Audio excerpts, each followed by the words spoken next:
এই সন্তান জন্ম হয়েছে, তার আকিকা যদি না দেন, যতদিনই আকিকা না দিবেন ততদিন তার শরীরের মধ্যে রোগ বেমার, চলার পথে হঠাৎ উষ্টা খাইয়া পইরা ব্যথা পাইয়া যাইব, মানে বালা মুসিবত, একটা না একটা সমস্যা, রোগ, বেমার, এগুলি লেগেই থাকবে, কখনো এটা সারবে না।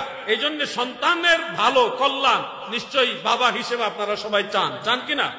এই জন্য সন্তানের আকিকা যত দ্রুত সম্ভব আদায় করবেন।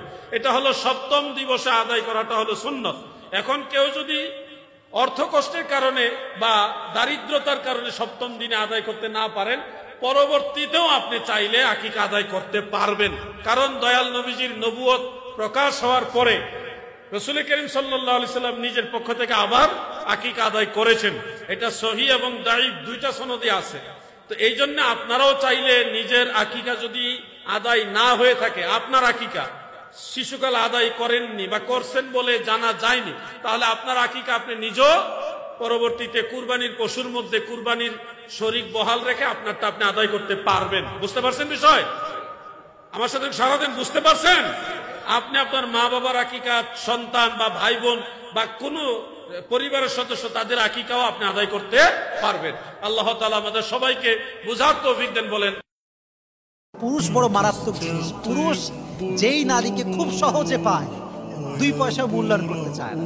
আর পৃথিবীর নিয়মটাই হচ্ছে এইটা, মানুষ যেটা যত সহজে পেয়ে যায়, মানুষ এটাকে তত বেশি সস্তা মনে করে।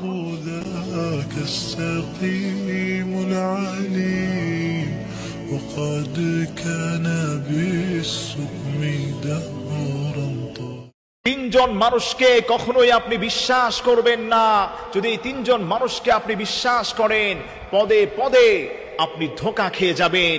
1 নম্বর হচ্ছে ওই নারী যে তার ছেলে মেয়েদেরকে ছেড়ে এসে পরকিয়া করে অপর জায়গায় সংসার বাঁধতে চায়, ওই নারীকে আপনি কশ্চিন কালেও বিশ্বাস করবেন না। 2 নম্বর হচ্ছে ওই মানুষ, যেই মানুষটা বিশ্বাস ভেঙে যায়, তাকে দ্বিতীয়বার আপনি বিশ্বাস করবেন না। 3 নম্বর হচ্ছে ওই মানুষ যে গোপন কথা আপনার ফাঁস করে দেয়, তাকে কখনোই আপনি বিশ্বাস করবেন না।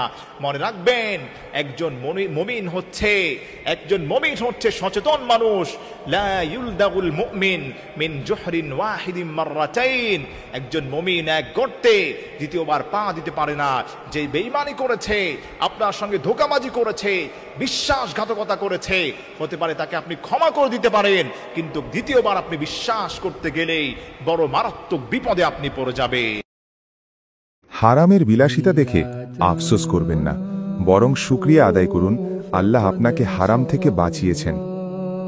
এ আল্লাহ, অতিরিক্ত কোনো কিছুই চাই না, যতটুকু হলে জীবনটা সুন্দর হয় আমাকে ততটুকু দান করুন, আমিন।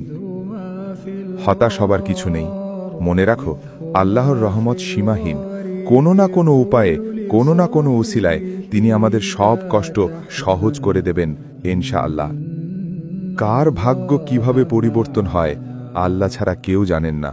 অতএব ধৈর্য ধরুন, সফলতা একদিন আসবেই ইনশাআল্লাহ।